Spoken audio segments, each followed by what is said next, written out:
This is Inland Palladi, and you are listening to White Station Theatre on the Air. Theatre on the Air would like to remind you to stay home, social distance, and wash your hands.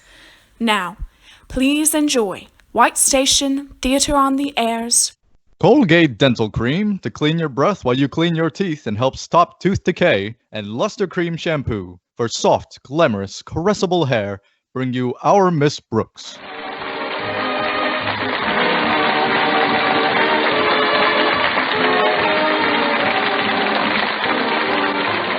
Well, last Friday fell on the 13th of the month, a day of caution for the superstitious. But to our Miss Brooks, who teaches English at Madison High School, it didn't mean a thing. No, indeed. Even my landlady told me at breakfast that our cat Minerva came home with 2 black kittens. I just laughed and said, Miss Davis, no. Oh, yes. They've just had our last drop of milk. But Minerva and I were always so friendly. She didn't say a word to me about this. Oh, the kittens aren't Minerva's. I don't know where they belong. All I know is that we can't afford to keep them. It would mean 2 more mouths to feed. You're right, Mrs. Davis. We got enough trouble feeding the mouths we've got. Why, I've got an idea. We could leave them in the Snodgrass pet shop until we've located the owners. Stretch's father has all sorts of things in his place. That's true. He even has Stretch. Good old Stretch. That boy certainly is a fine athlete. Yes, he is. Now, if there was only some way we could find to exercise his brain. Don't worry about the kittens, Mrs. Davis. I'll have Walter Denton drop them off at the pet shop on our way to school this morning. Good. And one more thing, Connie. Could you deliver this jar to Mr. Conklin when you get to school? Certainly, Mrs. Davis. What have you cooked up for our beloved principal? It's a secret concoction, Connie. My own recipe. It never fails. Good. How long does it take to work, and will they find it in the autopsy? It's just a remedy for hiccups, Connie. It contains nothing but juniper juice, oil of cloves, some vanilla extract, a spoonful of baking soda, and... Tell me rest after breakfast. Well, it's about all there is to it. But it's very good. Miss Conklin says it's just a nervous reaction. She called last night and told me he got the hiccups yesterday, just a few minutes after he found out the superintendent of schools is visiting him this afternoon. Mr. Michaels? Why should he give Mr. Conklin the hiccups? Well, there's a new term starting in February, and it seems that Mr. Michaels wants to chat with Osgood about the way he's running Madison. You mean if Mr. Michaels finds fault with something, there's a chance that Mr. Conklin may not be... Oh, now, cut it out, Connie. You're too old to live in the dream world. Oh, that's Walter Denton. Come in, Walter. Hi, Mrs. Brooks. Did I hear Miss Davis mention kittens? Just some transient acquaintances, Walter. We're going to drop them at Stretch's pet shop on the way to school. Oh, swell. Stretch will get a big kick out of them. He loves animals. All kinds of animals. I know. You've been friends for years. I hope you're not superstitious, Walter, but these are both black cats, and today is Friday the 13th.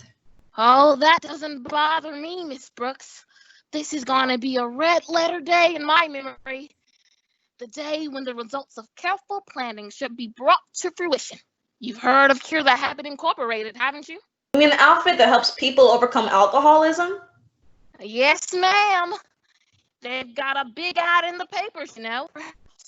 You or someone near and dear to you is a victim of this dread disease. Send for our instructive literature telling how you too can be cured.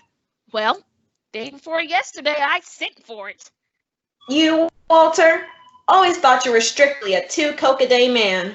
Oh, I didn't sign my name and address to the request. I printed the name of someone very near and dear to me. Osgood Conklin. Walter, Mr. Conklin doesn't drink. Why, even in New Year's Eve, he just had fruit punch. His proudest boast is that he's a teetotaler. Well, that's the humor in it.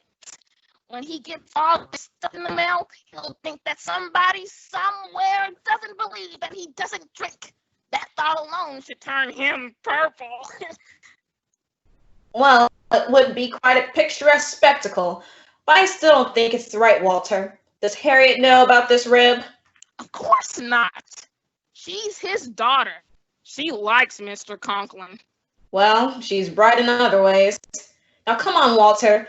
We've got to get started for school if we're going to drop off these kittens. Okay, Miss Brooks. Oh, one more thing before we go. Everything I've told you today is strictly confidential. Not that I'm asking for an oath of secrecy or anything. I know that I couldn't possibly feel the admiration and respect for you that I do for you if I thought you'd rat on me. I mean, betray my confidence about this joke that I'm pulling. Well, don't worry, Walter. Your secret is safe with me. Miss Brooks, that statement makes me feel warm all over. A dangerous practical joke like this, it's great to know that somebody else is in it with you up to her ears.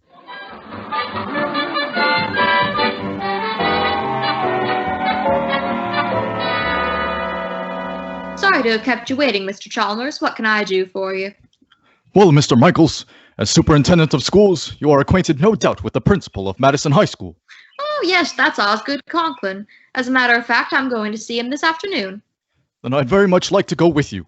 You see, Mr. Michaels, my son attends Madison High, and I'm very anxious to find out the meaning of this postcard which arrived in my office this morning. Postcard? Yes, sir. I'll read it to you. It's addressed to Cure That Habit Incorporated. That's my firm, Mr. Michaels. And it says, kindly send me all your literature. I'm determined once and for all to rid myself of the curse of alcoholism. It's signed Osgood Conklin.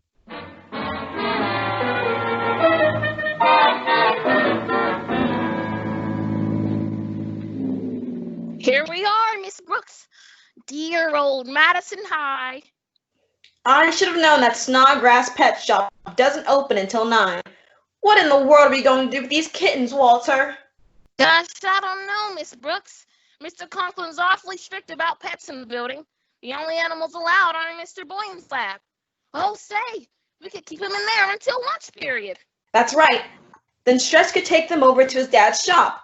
Come on, Walter, let's take them in. Wait, where are the kittens? I've got them in my sweater pocket. See, here's one. Meow. And here's the other one. Meow. Hello, Miss Brooks. Hello, Harriet. Hiya, Harriet. Well, I've got to run now. I'll talk to you later. How does your dad feel, Harriet? Are the hiccups gone? Yes, Miss Brooks. It disappeared about an hour ago.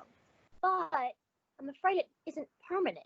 Every time something unpleasant happens, it brings them on again. Well, maybe this remedy that Mrs. Davis sent down will be of some help. I'd better take it to him right now.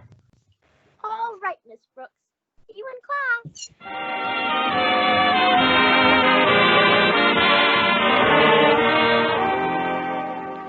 Come in. It's me, Mr. Conklin. Oh, Miss Brooks. Well, they're back. Who's back? Does that answer your question? Maybe you should see a doctor, Mr. Conklin. Saw a doctor yesterday. Told me to relax and they'd go away. Relax. What's in that jar you've got there? It's a hiccup cure that Mrs. Davis asked me to give you. She made it herself. What's in it? Nothing but juniper juice, oil of clove, a dash of vinegar, some vanilla extract, and some baking soda. I'd rather have the hiccups. Mr. Conklin, if you haven't got anything else handy, maybe you ought to try some of Mrs. Davis's remedy. Well, I might take just a swallow of the stuff. Give it here. Well, Mr. Conklin, what does it taste like? Why, it tastes like... like... What's the difference, as long as it does the job?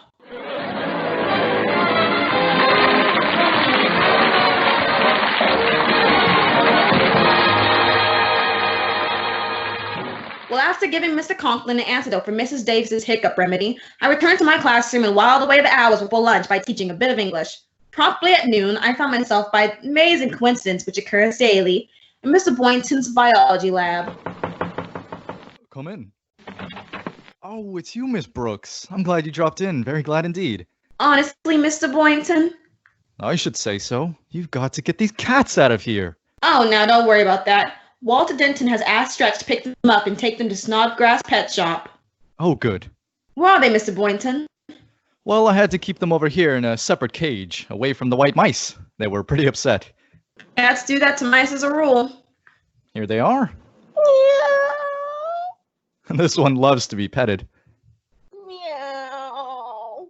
So does this one, for that matter. Meow. Well, hello, Mr. Boynton. Oh, excuse me, Miss Brooks. I didn't mean to interrupt. Oh, that's all right, Stretch. Oh, I don't mind waiting if you want to finish your song. No, thanks. I don't know the rest of the words anyway. Oh, are those the cats Walter wants me to take down to the shop? That's right, Stretch. You think you can handle them all right? Oh, sure. I love animals. Gosh, I think animals are smarter than a lot of humans with whom I'm acquainted with. I know they're smarter than some people I'm acquainted with. Before I take the cats, Mr. Bourne, I'd like to talk to you about a swap. You got a bullfrog in here that I'd like to show my dad. You don't mean my pet, McDougal? Oh, no, sir. I know you want to let Mick out of your sight. I mean, the big fella over there. Hiya, boy. Hiya, big fella. Rabbit. See? He knows me. Say more, fella. Rabbit. He certainly talks your language. If you'll let me have him, Mr. Bourne, I give you Clarence. Clarence? I got him right here. He's in my pocket. There he is. Ah, snake! Don't be scared. He's perfectly harmless. Isn't he, Mr. Bourne?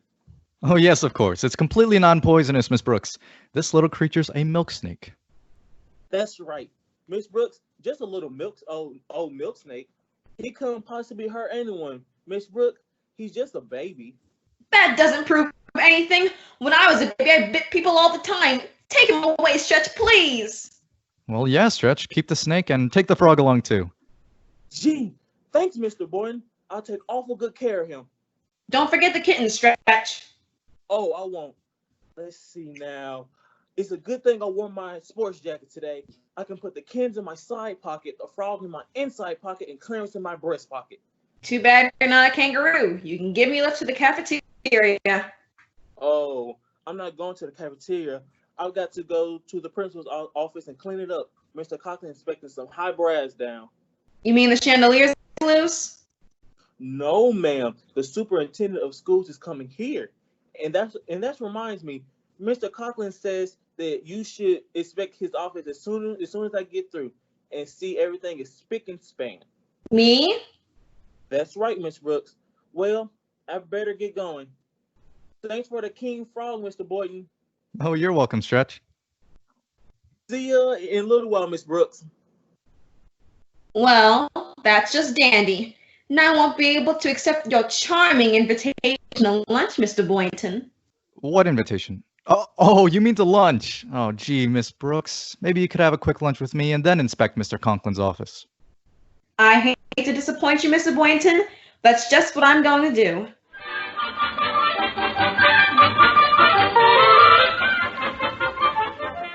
There, the last window clean. Mr. Conklin's office is as neat as a pin. Don't you think so, Mrs. Brooks? Let's see. Yes, looks very nice, Stretch. Mr. Conklin should be very pleased when he gets back from lunch. Well, I hope so. Now I'll put on my jacket and get these animals back to the... Hey, wait a minute. They're gone. Who's gone? Everybody. I'm missing the frog and the snake. They must have crawled out of my pocket when I put the jacket down. And the kittens, too. Oh, no. Well, they must be in the office somewhere. We've got to find them before Mr. Conklin. Well, let's see how this place looks. Mr. Conklin. Well, you've done a very nice job, Stretch. Well, thank you, Mr. Conklin. You can run along now. Miss Brooks, you will stay and help me find some papers? Yes, sir. But Mr. Conklin... Well, I've already thanked you, Snodgrass. Now go! Now then, Miss Brooks, I've been trying to locate the semi-annual report I've made to the Board of Education 6 months ago. Will you kindly look in the top drawer of my desk while I try to concentrate? Very well, Mr. Conklin. Meow. It's not in there. Well, you hardly looked, Miss Brooks. I saw enough. Well, it's not in here either. Oh, it must be in this drawer. Let me look for myself. You were right, Miss Brooks. Nothing in there but the cat. Well, maybe it's in this other drawer. No, just another cat. Well, in that case, I'll simply have to... Just another cat? Miss Brooks, what are those two cats doing in my desk? Maybe they're looking for the report too. They may have strayed in through an open window, Mr. Conklin. I'll have them removed at once. Well, see that you do. But first, go look in the filing cabinet. Yes, sir. Look under letter B for board. Rabbit. What are you doing in here? You should be filed under F. It's not in here, Mr. Conklin. Well, it must be somewhere. Let me look. Oh, what's in this batch? Oh, I see. One letter from the Boys Town, my Beaver Patrol badge, one communication from the board, Rabbit. one frog, an invitation to the Elks barbecue, another notice from the board meeting, a letter of... One frog? Miss Brooks! There's a frog hopping around in my filing cabinet. He's jumping all over the place. What'll I do, Miss Brooks? Why did you hit them with the snake that's crawling on your coat lapel? It's a good idea. I'll just take the snake. The snake! What's going on here? Miss Brooks, look! This mark on my hand. That snake bit me. I'm poisoned. Oh, Mr. Conklin, he couldn't have bitten. I've got to be inoculated. Quick, take me to the first aid room.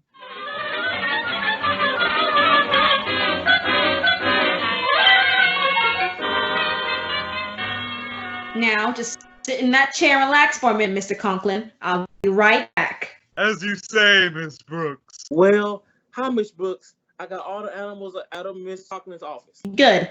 For a while there, he thought the snake bit him. I convinced Mr. Conklin that the mark on his hand was just a bruise. In fact, I was looking for some rubbing alcohol, but there seemed to be out of it in first aid. I'll get you some over at the gym. But first, I'd like to cheer up Mr. Conklin. Hiya, Mr. Conklin. Let's see your hand. There, it's all black and blue. That ain't nothing at all, Mr. Conklin. The skin ain't even broke. You got nothing to worry about. Thank you, Doctor. Now that there they are again. Now, don't worry about them, Mr. Conklin. I know a sure cure for hiccups. Mr. Conklin, just sit back in that swivel chair for a minute. I am sitting back. Well, now the idea is to start spinning you around. Stretch, stop that. It never fails. Stretch, you mustn't spin Mr. Conklin like that. I know. We gotta spin them faster. Oh no, Stretch! Stop this act at once, do you hear me? Stop it, I say! Stretch, stop! There. Daddy, I've been looking all over for you. Oh, Mr. Michaels is waiting for you in your office. Oh, thank you, Harriet. I'll just get up and I can hardly stand. I'm so dizzy. Maybe you ought to spin around the other way for a while. Let me help you up, Mr. Conklin. I'll deal with you later, boy. Meanwhile, Miss Brooks, you can go ahead and tell Mr. Michaels I'll be right there. I'll lean on Harriet and stretch until I feel a little stronger.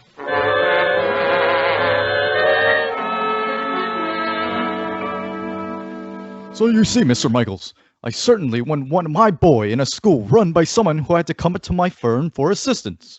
I'm sure there must be some mistake, Mr. Chalmers. I've known Osgood Conklin for a good many years, and whatever else he may be, he's not a drinking man.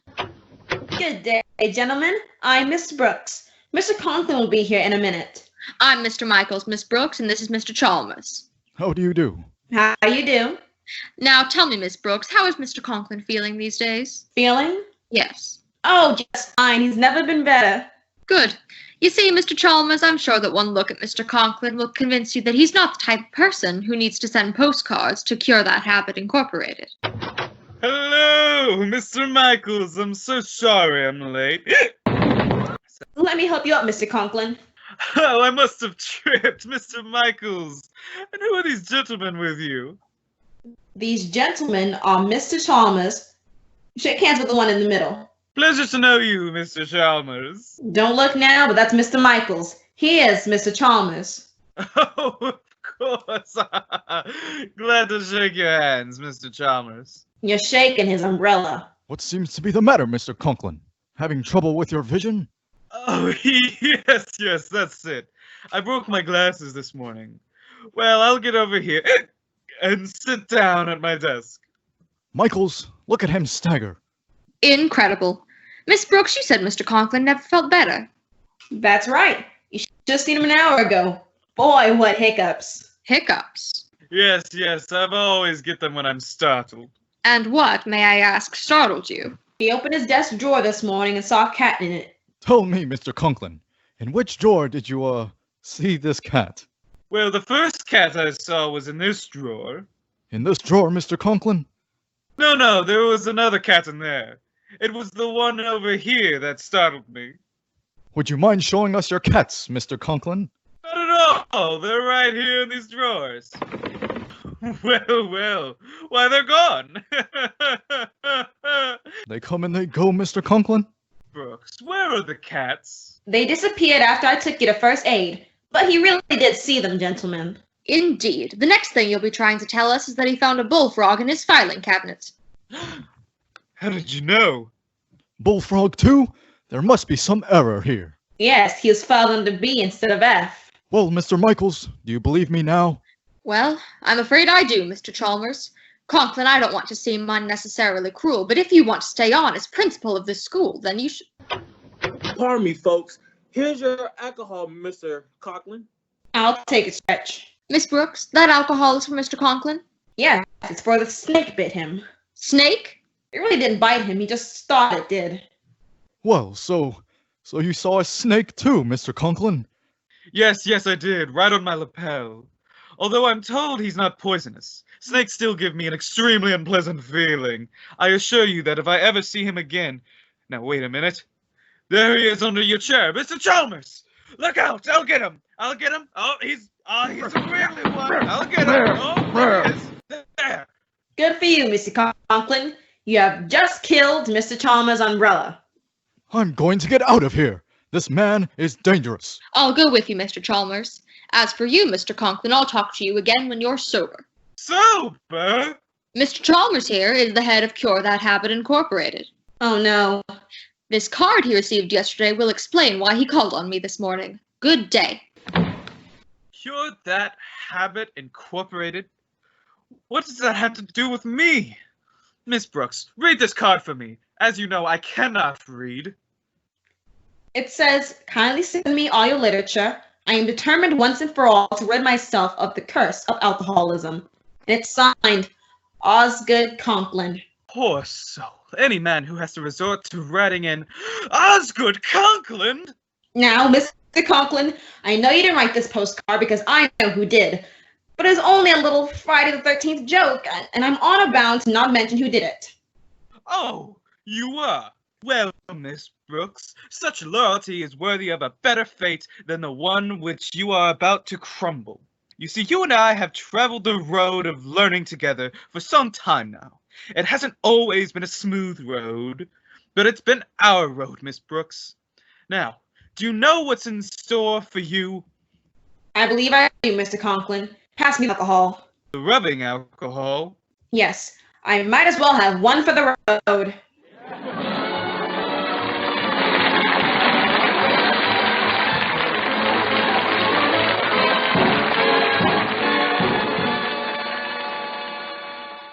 Dream girl, beautiful luster cream girl. Tonight, yes tonight, show 'em how much lovelier your hair can look after a Luster Cream shampoo. Luster Cream, world's finest shampoo. No other shampoo in the world gives you a magic blend of secret ingredients plus gentle lanolin. Not a soap, not a liquid. Luster Cream shampoo leaves hair 3 ways lovelier.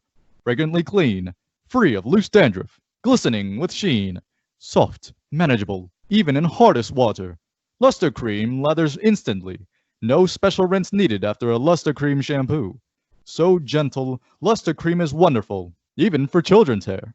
Tonight, yes tonight, try Luster Cream shampoo. Dream girl, beautiful luster cream girl. you owe your crowning glory to our Luster Cream shampoo. And now, once again, here is our Miss Brooks. Well, much to my surprise, Mr. Conklin didn't dismiss me on the spot, but he did insist that I report to his office immediately after school. On my arrival, he told me that we were going down to Mr. Michael's office immediately. But Mr. Conklin, what good will that do? If you won't tell me who sent that card in, perhaps you'll tell the superintendent of schools.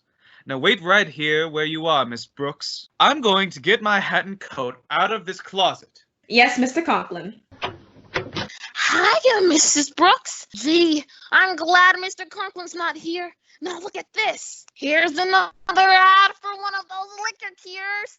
Now I'm going to sign his name too. Boy, I wish I could see his face when he finds out about this one. Oh, I'll bet he'll be positively purple. Oh, purple isn't the word for it. Old Marblehead will turn all the colors of the rainbow. Gosh, Miss Brooks, what should I do now? Well, there's only one thing you can do. Plead insanity. This is CBS, the Columbia Broadcasting System.